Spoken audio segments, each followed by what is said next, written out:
This is the new 5th generation Range Rover, and look, it's actually got some mud on it. We've taken it off-road. We haven't just parked it in central London. And in this review, we're going to tell you everything that you need to know about this car. And there's loads to discuss because there's new engines, there's new tech, there's a slightly new look, but what does it all add up to? Does this live up to the Range Rover name? And is it a brilliant luxury SUV? That's what we're going to find out. But first, if you want to see lots more new car reviews like this, then subscribe to our channel. And if you're after a great deal on your next car, then click on the link up there, look in our description below, and go to whatcar.com.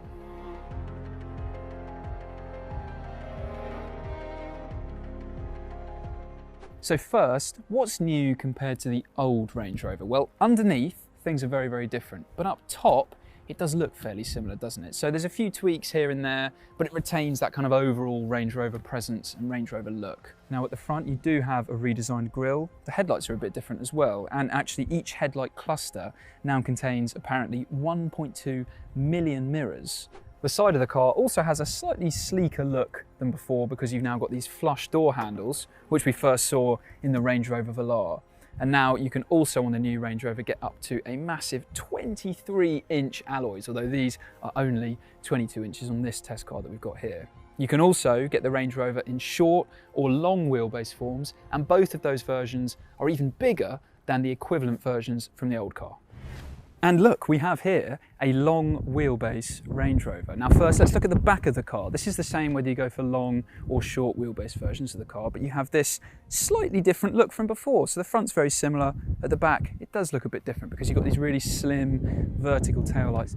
Just like before, you still have a split tailgate in the Range Rover, but now they put a bit more focus on enjoying this split rear tailgate at the back here. So for example, you now have this movable part of the boot floor which you can pop up here to give you a bit of extra underfloor storage, but it's double hinged so you can also lift it up to give you a sort of a backrest back here so you can sit back and enjoy the great outdoors. You can also add some cup holders in the back. You can get some event seating, which basically gives you 2 flip out chairs that sit on the tailgate back here. And of course this doubles up as being a helpful barrier to stop all your luggage flying around in the back of the car as well.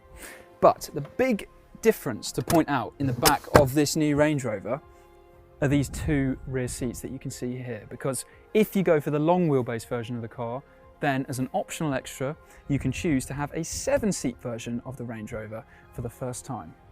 So what are those new rear seats like? Well, to get back there you can very simply fold forward this middle row electrically. It takes 8 seconds to do so apparently. And then you can see it gives you this really pretty big space to climb inside and get into these back seats here. When you're here, you've got some more buttons to put that seat back in its place. All very handy, all pretty relaxing. And okay, I can't sit up dead straight and feel like I have loads of headroom above me, but considering that this is the 3rd row of a car, the space is pretty good really. Kids will be absolutely fine, and even adults would be able to put up with this for pretty long journeys. There's very few cars that offer truly incredibly spacious 3rd row seating, but the Range Rover is pretty good. Now we're back in the standard wheelbase version of the Range Rover in this middle row to show you that even if you go for the smaller of the 2 options that you can have in the Range Rover, there's loads of room back here. So legroom is incredibly generous, and it's lovely having these carpeted floors as well that feel, even with shoes on, you can feel how soft they are. Headroom is very, very good as well, even with a sunroof fitted. It all just feels very open and calm and spacious.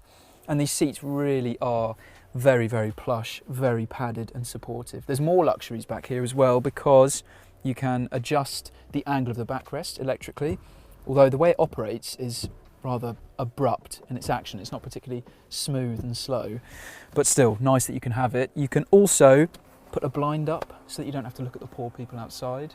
And if you want to up the luxury even further back here, then you can get some screens on the back of the front seats. You can also, instead of this 5-seat layout, you can get a 4-seat layout, which effectively gives you 2 armchairs in this middle row. And you can also, on range-topping SV models, swap this middle seat for a champagne fridge.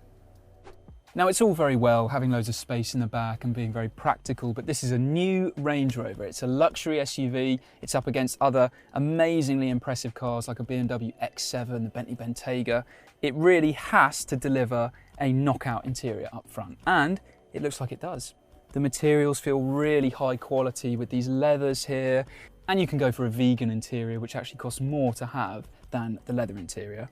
And it all feels amazingly high quality with this wood down here on the center console. The metal trim does feel a little bit plasticky, especially around the steering wheel here, which is a bit of a shame, but you still have these really nice actual metal paddle gear shifters on the steering wheel as well. So overall, this is really high quality. It's all put together very nicely, feels really sturdy. It is very impressive compared to anything else in the class. And there's a lot of tech in here as well. So you get a digital driver display as standard, you get a head-up display, and you also have this 13.1-inch touchscreen infotainment system down here. Now, this is the biggest screen fitted to a Jaguar Land Rover product, and we've seen that they have made huge steps forwards in their infotainment over the last few years, and that continues with this here. So it's very similar to what you get in the new F-Pace. The screen's just a bit bigger. So that means it's bright, it's responsive, it's got a really attractive layout. It is slightly complicated. There's a lot of menus and sub-menus. And of course, we would always prefer an infotainment system that's got more physical controls so that it's easier to use while you're driving. So for that reason, the BMW X7 with its iDrive infotainment system that has a rotary dial controller on the center console, that still has an advantage over this. But this is still very good. You also get Amazon Alexa built in as standard, along with Apple CarPlay and Android Auto. But the other thing to point out up front is that the driving position is pretty much perfect for this kind of car. So even with the seat in its lowest position, you have an amazing view out the front of the car. You can see all the way down to the nose, and you have big door mirrors. You've got a brilliant view out the back with loads of glass. It just helps make it feel a lot smaller and a lot more manageable than it actually is, because this, of course, is a massive car. And the seats themselves are so comfortable. The leather is really thick. There's so much support, and there's so much adjustment and everything as well. So you will, without a doubt, no matter your shape or size, be able to find a perfect driving position very, very easily in this car. And there's a lot of storage up front as well. So on this center console here, you've got wireless phone charging neatly hidden under this with a storage compartment. You've also got some cup holders. You can even push those cup holders back to give you another storage compartment there. And then in this massive armrest here, you have this huge cubby hole that goes to the center of the earth down there.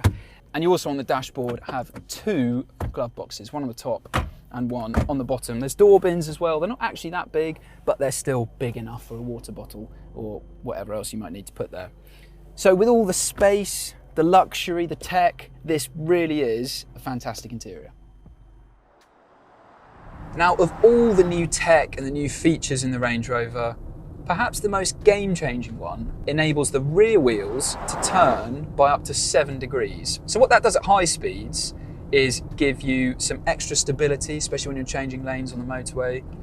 But the reason it's such a benefit is because at low speeds, it reduces the turning circle of the car. Now in the old Range Rover, the turning circle was more than 12 meters, but now with the new car, it's less than 11 meters, which is about the turning circle of a VW Golf. So this is a massive car, no doubt. Anything that you have to make it feel a little bit less massive and easier to maneuver is a very welcome addition. And let's face it, lots of these cars are going to be driven in tight, urban towns with not much room and pretty small parking spaces. So the fact that you have that as standard is brilliant, because it does mean that this is the most maneuverable Range Rover yet.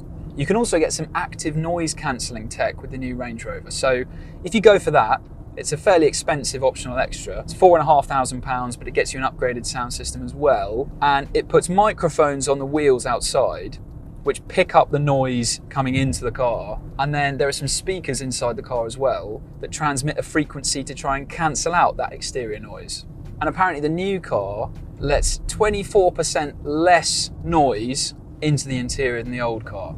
Now, we haven't driven a car without this noise cancelling technology fitted, so I can't say that it makes a completely enormous difference compared to a car that doesn't have it, but what we can say is the refinement levels in the new Range Rover are exceptional. It's also really comfortable. You get adaptive air suspension as standard. It gives you various different ride heights you can select. It also gets a 48-volt anti-roll bar system as well. So when you do go around a corner, it stays remarkably flat, considering this is a really tall, really heavy, really big SUV. And it's pretty good to drive. The steering feels a bit more precise and accurate than it did before, but it's still really smooth and light. So again, just to stress, this is such an easy car to drive. And it's such an easy car to drive smoothly as well, because you've got that really light steering, you've got that really impressively tight turning circle, because the ride's really nice and isolates you from the worst of the bumps on the road. And also even the brake pedal weighting is very consistent and very smooth, so it's really effortless to stop smoothly as well. Whatever your preference of power is, the Range Rover has an engine option for you. Our test car was the D350 diesel, which was very smooth and punchy, and there's a cheaper D300 below that. And even that slowest version of the Range Rover will still manage 0 to 60 miles per hour in a brisk 6.5 seconds. If you're after a petrol, then there's a 396 brake horsepower P400 and a rapid 523 brake horsepower P530, which gets a BMW sourced 4.4 litre V8. So, just like the old car really, the new Range Rover is comfortable, quiet, decent to drive and has a good choice of engines. But where the new car really stands out is with its plug-in hybrids. The P440e and P510e pair a 3-litre 6-cylinder petrol engine with a 38 kilowatt-hour battery and an electric motor.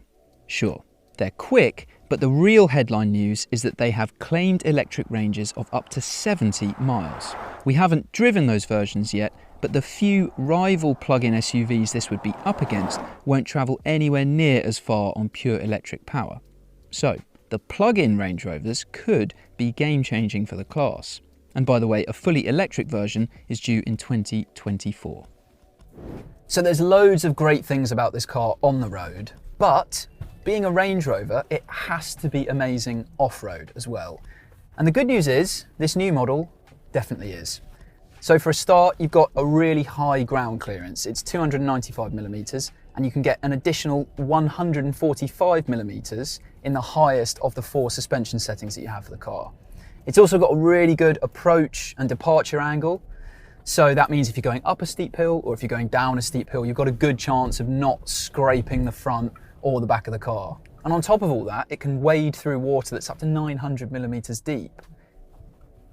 Now, we've already said that the visibility is brilliant in this car, but it's even better off-road because you've got these off-road cameras down here, which mean that if you're going up a blind crest and you can't see anything, you can look down here and it gives you a brilliant view of what's beneath you, and it also gives you side views of the alloys as well. So you can see if you're about to crack your alloy on a massive rock that you can't see on the side, or if there's a tree root sticking out as well. So sure, most people who buy a Range Rover are more likely to be doing the school run or collecting parking fines in Chelsea, but you can buy this new car safe in the knowledge that it is, just like its predecessors, incredible off-road. Now, there is an elephant in the room with the Range Rover, and that is this car's reliability record. So all previous versions of the Range Rover have not had the best reliability record, shall we say. Jaguar Land Rover's talking a lot about wanting to improve its reliability in its products. Of course, the new Range Rover is far too new to damn it straight away, but there really has to be a seismic change at the company in order for their products to become significantly more reliable than they used to be. The new Range Rover gets a 3-year unlimited mileage warranty. So let's hope that the reliability issues that have plagued all previous models begin to get better with this new one. What we can say is that the test car that we have seems to have blown a rear speaker in the back, so I'm not sure if you can hear it or if you've been able to hear it for the whole review in the car. But after being fine for the entire day, when we just got in the car now, the rear speaker behind me is just emitting some white noise. And I've turned the sound down, I've turned the infotainment system off, I've got out the car, locked it, turned everything off, I've come back in again, and it's still making that noise. Let's just hope this is just an early test car and no other Range Rover will have any reliability issues whatsoever. And frankly, if you've spent at least £100,000 on something, you'd hope it would work, wouldn't you? In the UK, an entry-level Range Rover is priced way above an X7 and an Audi Q7. And with prices going up beyond £170,000, a big chunk of the lineup is in Bentley Bentayga territory. In fact, the only rival that makes the Range Rover look like a bargain is the Rolls-Royce Cullinan. But you do get a lot of kit for your money. Even entry-level SE trim still gets a really plush interior and plenty of tech, like adaptive cruise control with steering assistance. So, if you're looking for a completely revolutionary Range Rover experience, then you might have to wait until we drive the pure electric version of this car or the plug-in hybrid. But what we can say about this diesel is that everything that was great about the old Range Rover is present and correct in the new one, with a few improvements here and there and some new technology as well to make the whole package even better. So it's very expensive, but it is very, very good. This is an excellent luxury SUV. If you want even more information on the car, click on the link to go to whatcar.com, where you can read our extended written review of the Range Rover and every other new and used car around. And on our website, don't forget, you can also get a great deal on your next car.